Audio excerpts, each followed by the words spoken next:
Hi guys and girls, Dave back, and after watching my own videos, first off I'd like to make an apology to anyone who has suffered through the previous ones and the quality of the camera.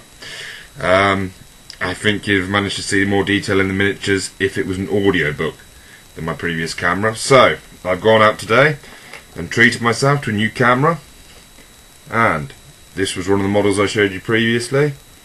Obviously that was about as much detail as you could see the last time, but now as we see, if I bring it in, and we can see a lot more detail now. So, now it's a case of me not being able to blame the tools, so I guess buck up my own ideas and start figuring out how to produce and narrate these videos to a way that people actually find interesting.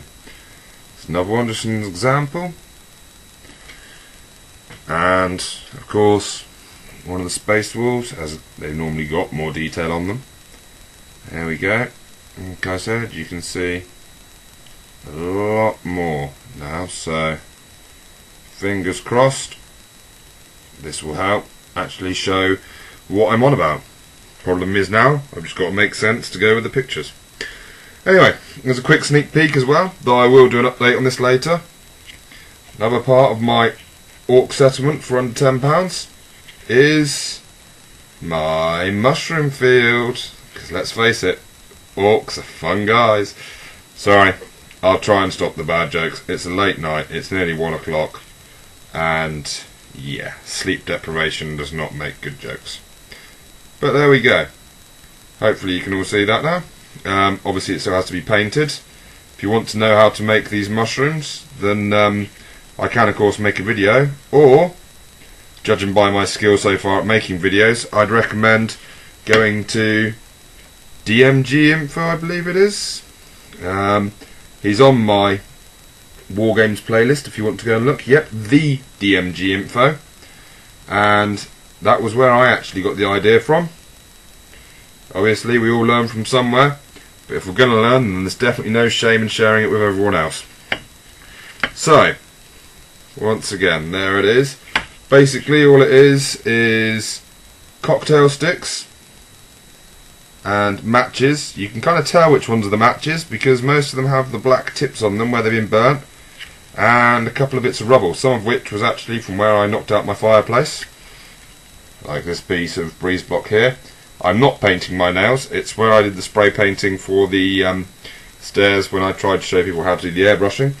I will try that again once I've actually managed to, well, get some skill at it, shall we say.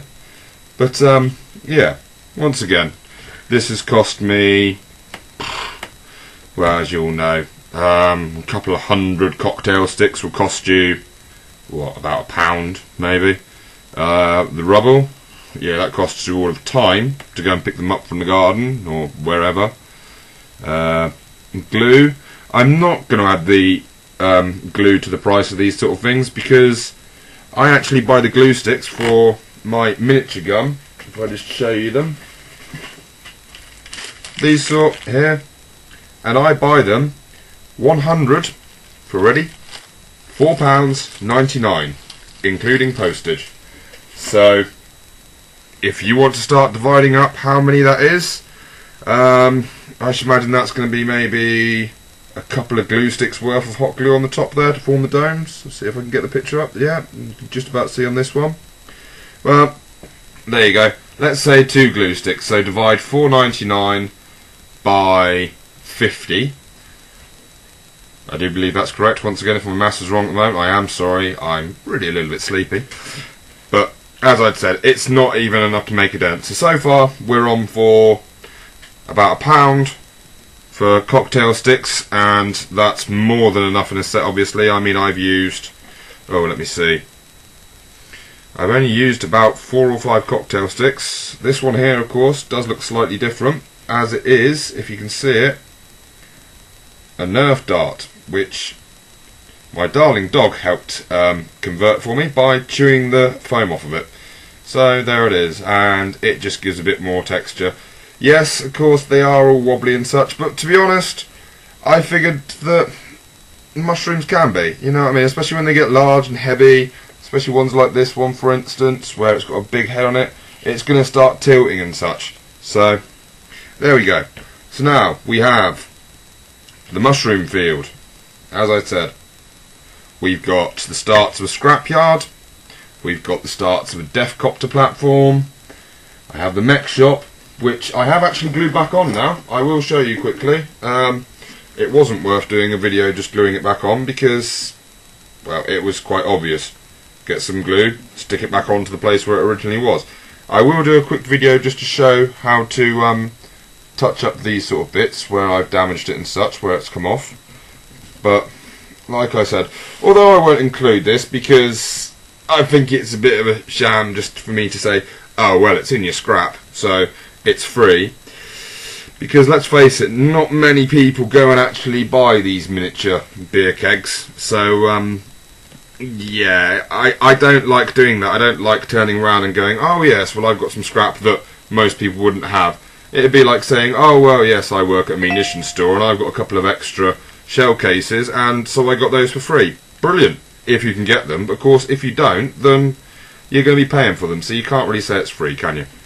And like I said, these kegs are about £10. But, you know a friend that's throwing a party? Turn around to them and say, hey, go and get yourself a nice small keg. And don't worry, I'll get rid of the keg for you afterwards.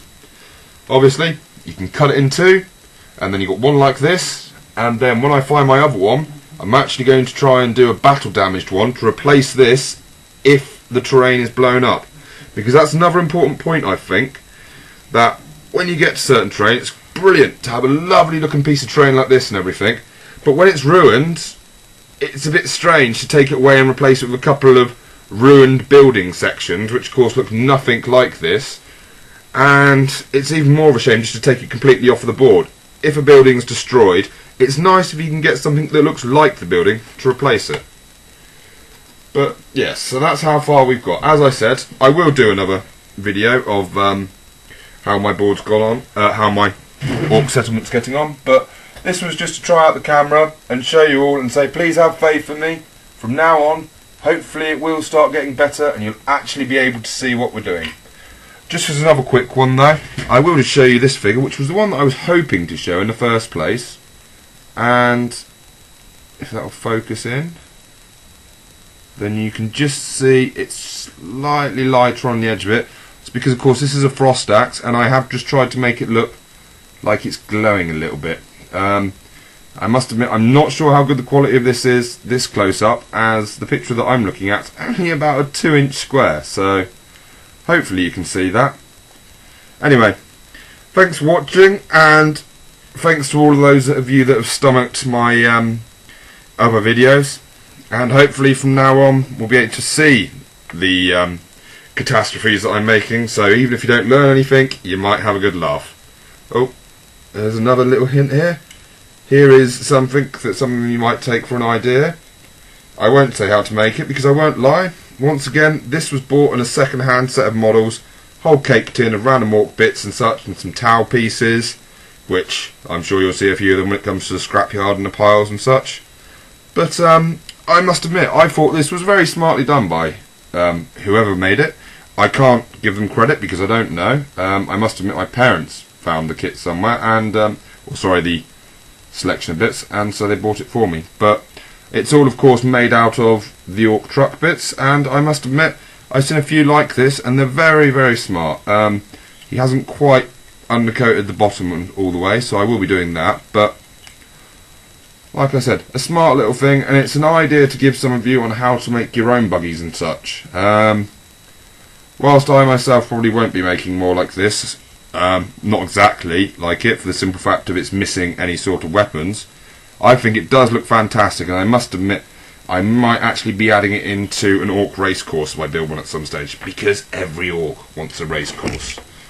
And another quick thing, my garage that I was going to start, what I have done so far, but I will explain it through like I said in an Orc thing, is I've started to cut sections of card to fit inside it to hide the walls so that I can have these glued on, and then I've got a nice smooth surface to actually build up from. The back one obviously is too short, and I was going to use it still, but to be honest, it's already irritating me looking at it by the fact that it's this short, so I will be doing it properly and bring it up to the right level.